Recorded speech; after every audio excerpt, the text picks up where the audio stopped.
तो जैसे कि हमने पिछले एपिसोड पर देखा था, वो स्पीड बिस्ट यानी टियानमिंग युहाओ के सोल के साथ मर्ज होकर उसका स्पीड गार्डियन बन चुका था।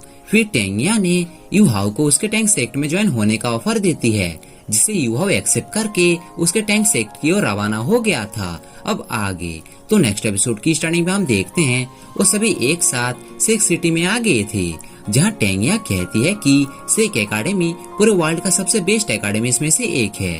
तभी बीबी भी कहता है यहाँ पे जिस किसी का भी एडमिशन हुआ है वो सभी बेस्ट में से बेस्ट हैं। तो इसके बारे में सुनकर युहाओ भी इसके लिए काफी ज्यादा एक्साइटेड हो जाता है। साथ ही वो यहाँ के मैनेजमेंट को देखकर भी काफी हैरान होता है। तभी टेंगिया उससे कहती है कि अब मैं तुम्हें एक सरप्राइज देने वाली हूँ, और वो सरप्राइज ये है कि तुम्हें सेक एकेडमी का एडमिशन कोटा मेरी तरफ से फ्री में मिलेगा, क्योंकि टेंग सेंग ने भी इसी एकेडमी से ही ग्रेजुएट किया था। और इसीलिए जब उसने टैंक क्लैन को बनाया था, तब उस वक्त के लगभग सभी ग्रेजुएट पर्सन्स ने टैंक क्लैन को आकर ज्वाइन कर लिया था, और इसीलिए उनके रिलेशनशिप को अभी तक भी प्रिजर्व करके रखा गया है, जिसकी वजह से टैंक क्लैन भले ही डिक्लाइन हो गया हो, लेकिन इसके बाद भी सेक एकेडमी हर साल टैंक क्लैन को एक फ्री एडमिशन देता है, और इस बार का फ्री एडमिशन हम तुम्हें दे रहे हैं। और इसके बाद टेंगिया युहाओ को आगे बताती है कि इस साल का ये फ्री एडमिशन तुम्हारा है। अब इस बात को सुनकर तो युहाओ बहुत ज्यादा खुश हो जाता है, लेकिन इस पर बीबी उससे कहता है कि तुम्हें इस बारे में सोचकर ज्यादा एक्साइटेड होने की जरूरत नहीं है, क्योंकि सेक एकेडमी हर 3 महीने में नए स्टूडेंट्स का एक टेस्ट लेता है। इसलिए जो भी स्टूडेंट्स इसमें फेल हो जाएगा उसे यहाँ से एलिमिनेट कर दिया जाएगा।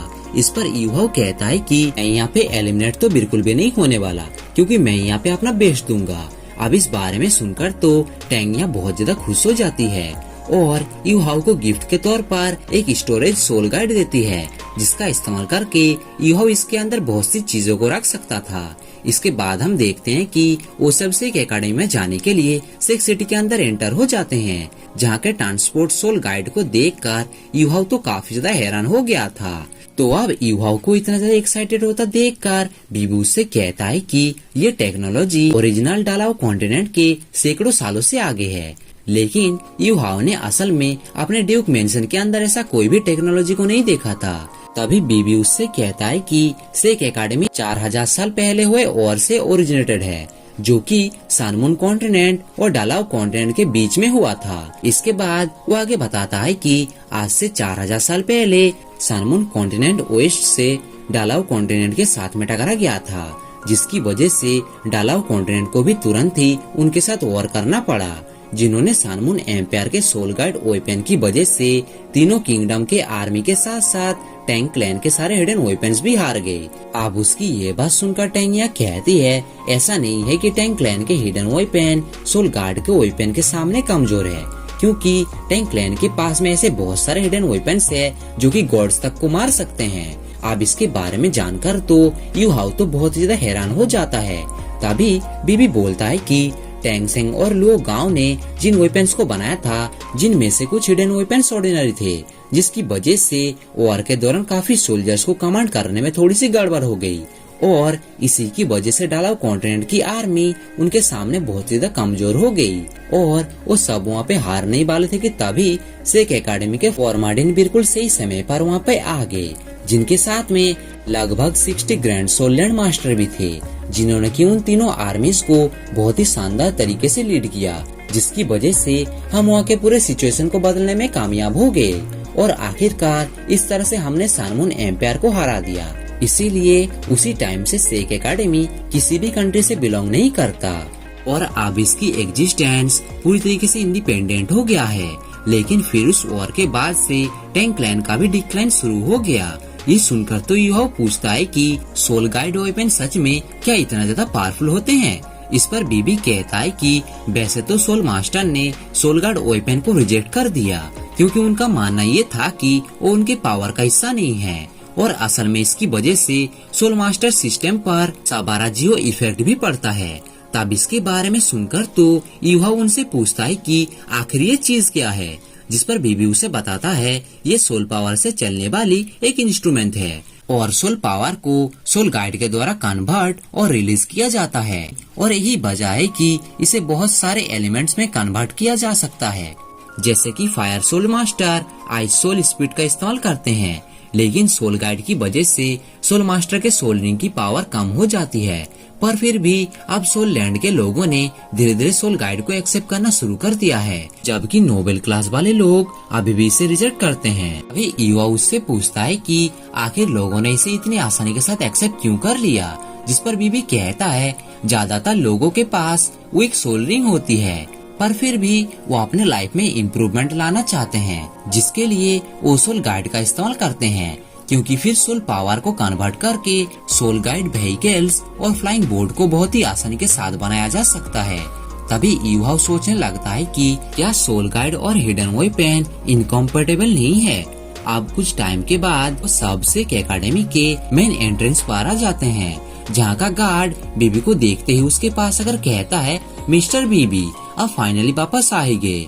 इस पे बीबी यूहाउ का इंट्रोडक्शन देते हुए कहता है, मैं इस लड़के का यहाँ पे रजिस्ट्रेशन करने के लिए आया हूँ। ये बोलकर वो सभी सिख एकेडमी के अंदर एंटर हो जाते हैं। अब इसके अंदर आते ही मिस्टर बीबी यूहाउ को सबसे पहले सिख 7 डेविल्स के बारे में बताता है, जिन्होंने सिख एकेडमी के ओरिजिनली ग्लोरी को क्रिएट किया था। इसके बाद हम देखते हैं कि मिस्टर बीबी एक एक करके सभी सिख डेविल्स के स्टैचू को दिखाता है और इसी के साथ साथ वो उनके कारनामों के बारे में भी बताता है, जिन्हें सुनकर तो यूहाउ बहुत ज्यादा हैरान हो जाता है। अब ऐसे ही करते करते मिस्टर बीबी एंड में सभी को टैंग सैंग के स्टैचू के पास लेकर आ जाता है, जो कि सबके मिडिल में था।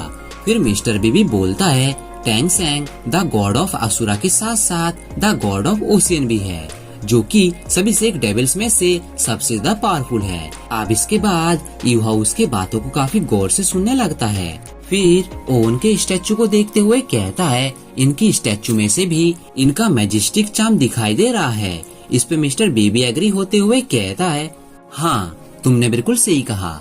फिर वो यूहाउ को सिख एकेडमी के तीनों फाउंडर्स को दिखाता है। फिर वो कहता है कि इनमें से मिडिल वाले मेरे एंसेस्टर हैं, जिनको कि यूजियो गैंग मास्टर के नाम से जाना जाता है, और असल में इन्होंने ही सिख एकेडमी के मार्शल सोल डिपार्टमेंट के टीचिंग फाउंडेशन को बनाया था। इसके बाद वो उसे लियू लीरोंग के बारे में बताता है, जो कि हमारे एंसेस्टर की वाइफ है। फिर वो एंड में फ्रेंडर के बारे में बताता है, जो कि सिख एकेडमी के पहले डीन थे। साथ ही इन तीनों को एक साथ में गोल्डन आयरन ट्रायंगल के नाम से भी जाना जाता है। फिर बीबी कहता है, अब हम यहाँ से अलग होने वाले हैं, क्योंकि यहाँ के लेफ्ट साइड में मार्शल सोल ब्रांच है, जबकि राइट साइड में सोल गाइडेंस ब्रांच है, और यही सिख एकेडमी के दो सबसे पावरफुल ब्रांचेस हैं। बीबी फिर आगे कहता है, सिख एकेडमी 2 पार्ट्स में डिवाइडेड है, जिनमें से पहला है द इनर कोर्टयार्ड और दूसरा है द आउटर कोर्टयार्ड। बीबी फिर आगे बताता है कि आउटर कोर्टयार्ड के सेमेस्टर में 6 साल लगते हैं, जिसके बाद ही तुम इनर कोर्टयार्ड की एग्जामिनेशन को पास कर पाओगे। फिर इसी तरह से तुम इनर कोर्टयार्ड में एंटर हो सकते हो। इसके बाद हम देखते हैं कि बीबी उसे हाइसेन आइलैंड और गोल्डन एंशिएंट ट्री एकेडमी के मोस्ट ब्यूटीफुल लैंडमार्क को दिखाता है। फिर वो कहता है कि असल में इनर कोर्टयार्ड के स्टूडेंट्स ही सिख एकेडमी के रियल स्टूडेंट्स हैं, क्योंकि सिख एकेडमी का मोटो सिर्फ पावरफुल स्टूडेंट्स को ही इकट्ठा करना है।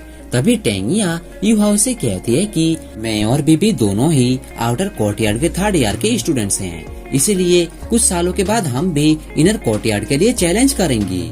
तो अब इसके बारे में जानकर यूहाउ कहता है कि टेंगिया और बीबी दोनों तो कितने ज्यादा पावरफुल हैं, तो क्या इसके बाद भी ये दोनों इनर कोर्टयार्ड के स्टूडेंट नहीं हैं? जिस पर बीबी बोलता है कि इनर कोर्टयार्ड में सिर्फ वही इंटर कर सकता है जो कि मिलियन में से एक जीनियस हो।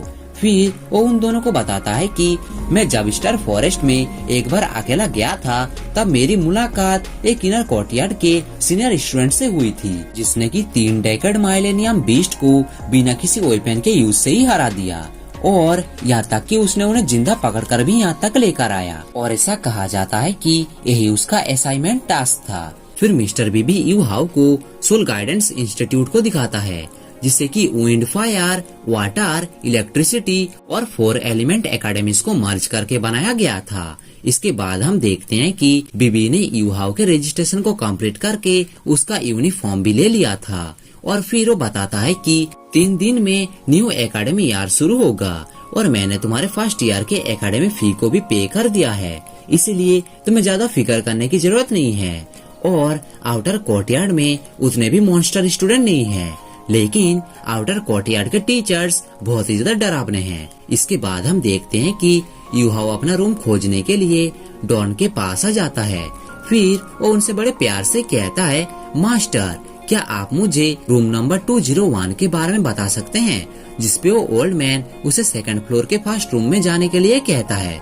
इस पे यूहाओ उन्हें थैंक्स करके अपने रूम के अंदर आ जाता है, जहाँ पे हम देखते हैं कि यूहाओ का रूम वाकई में बहुत ही ज्यादा अमेजिंग था। फिर यूहाओ यहाँ पे अपना स्वांटियन स्ट्राइक को प्रैक्टिस करने का डिसाइड करता है, क्योंकि बेबी ने उसे बताया था कि ये one of the best technique में से एक है, जिसे टियानमिंग भी महसूस करके कहता है, हाँ ये स्किल तो सच में बहुत ही ज्यादा अच्छी है और इसी के साथ साथ ये तुम्हारी बॉडी के लिए भी सुटेबल है। फिर वो उसे आगे बताता है, इस टेक्निक की वजह से तुम्हारी बॉडी भी थोड़ी सी स्ट्रांग हो गई है, और इसके अलावा जो पर्पल डीमन आई है वो तुम्हारे स्पिरिट आई मार्शल सोल के लिए भी बहुत ही ज्यादा सुटेबल है, और इन दोनों का कॉम्बिनेशन तुम्हारे बॉडी के लिए बहुत ही ज्यादा अच्छी है, जो कि तुम्हें बेसिक सोल अटैक्स टेक्निक देती है। इस पे यूहाओ कहता है कि मैं इन्हें अपना पूरा मन लगाकर प्रैक्टिस करूंगा और इन टेक्निक्स को मास्टर करूंगा। जिस पर टियानमिंग कहता है, वैसे तो मैं अभी के लिए सोने जा रहा हूँ, लेकिन फिर जैसे ही तुम ब्रेक थ्रू करोगे तब तुम्हें अपने लिए सेकंड सोल रिंग की जरूरत पड़ेगी, और इसीलिए तब मैं जाग जाऊंगा। अब इसके बारे में सुनकर यूहाओ उससे पूछता है, अगर मुझे तुम्हारी मदद चाहिए होगी तब मैं कैसे तुम्हें बुलाऊंगा।